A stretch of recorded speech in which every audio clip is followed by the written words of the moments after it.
Namaste friends, I am Vrittis and today we cover the second sutra, that is 1.2 of Samadipada, that gives you the definition of yoga, and the sutra is Yogas Chitta Vritti Nirodha.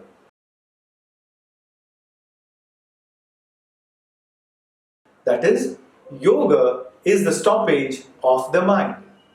We have already defined the word yoga in the sutra number 1.1. Now, let us understand the word chitta.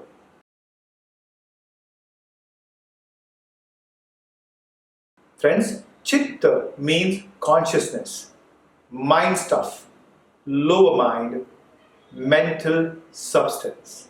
Friends, in simple terms, thoughts that clutter the mind. Everything and anything that you think, the good or the bad, the ego, the intellect, emotions, your likes and dislikes, your inner and outer conflicts. The totality of mental function is chitta. Friends, our mind is like a monkey, the little monkey who likes to wander from branch to branch, climbing from one thought to another. It's like to constantly swing between the past and the future. Invite that little monkey to rest on one branch for a moment and just breathe. Be reflective, not reactive. It's the mind reacting. Friends, it's quite a challenge to remove the fluctuations of the mind, because the mind is always thinking. Well, that's what it does. And if I say stop thinking, but you will ask, how? How to simply stop?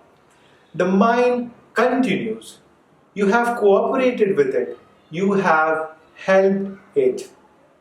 Even if you sit, the mind continues. Even if you don't do, it still continues.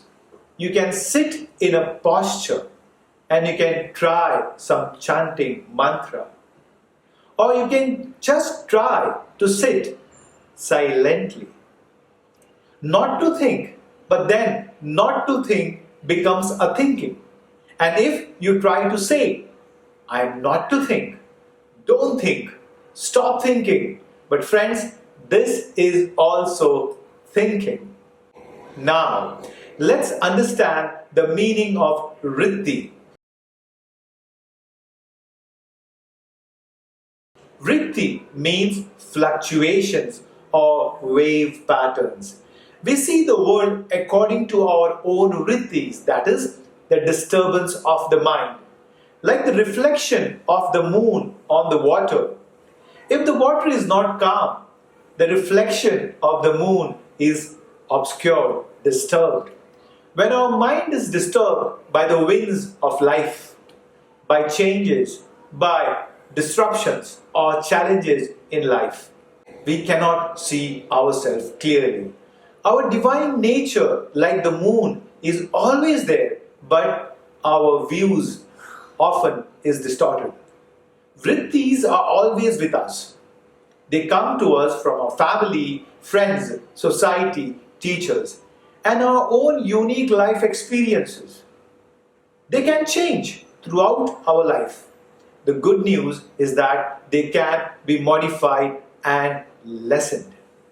Friends, the practice of yoga works to calm these disturbances of the mind so that we may see and reflect on our divine nature more clearly.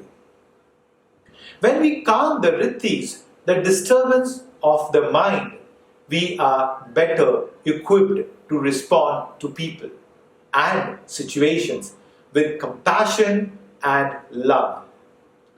Following the true path of yoga teaches us to control the body and to calm the mind. Friends, consider a silent lake.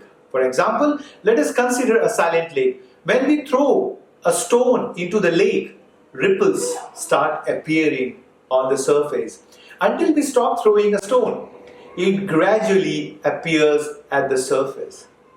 These ripples don't let us see at the bottom of the lake.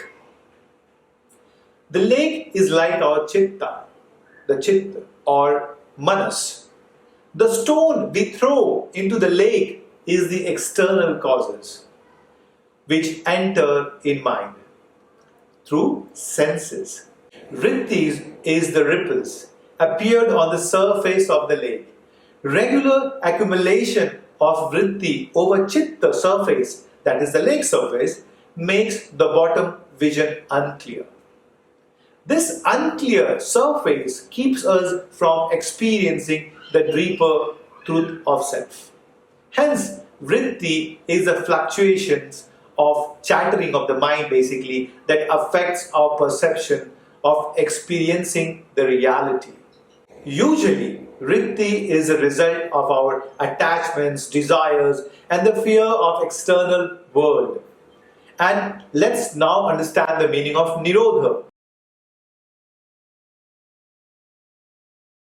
Nirodha means stoppage, suppression, restraint or removal. Friends, the controlled mind should not be confused with suppressed thoughts. The thought and the emotion stay, but with deep meditation, the mind becomes still and one-pointed. This mastery of deep stillness is called Nirodha. Here, Patanjali is teaching a technique to quieten the mind and lead to mental peace. Various yoga practices help you achieve Chitta Vritti Nirodha, including Patanjali's 8 limbs path. Among them, the asanas, that is your physical postures, pranayama, that is your breathing techniques, meditation, and just observing the yamas and the niyamas, that is the restraints and the observances. Only with a calm mind can the true nature of existence be realized.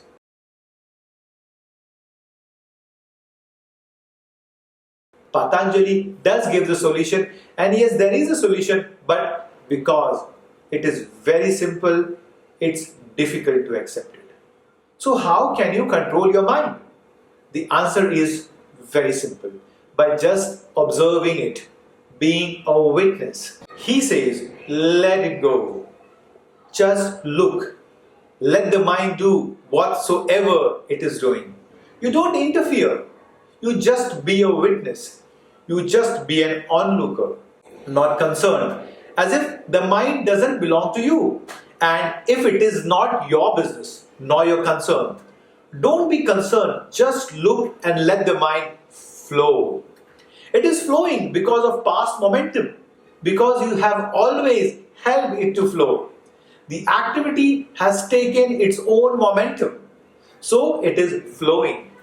You just don't cooperate. Look and let the mind flow. The river will flow a while. If you don't cooperate, if you just look unconcerned, it stops.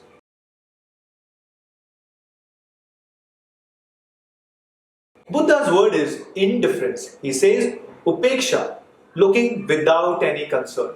Just looking, not doing anything in any way. The mind will flow for a while and it will stop by itself. When the momentum is lost, when the energy has flowed, the mind will stop. When the mind stops, you are in yoga. You have attained the discipline. This is the definition of yoga, is the cessation of the mind or stoppage of the mind. Change your mind and you can change your world. Friends, keep smiling. Have a good practice. Namaste.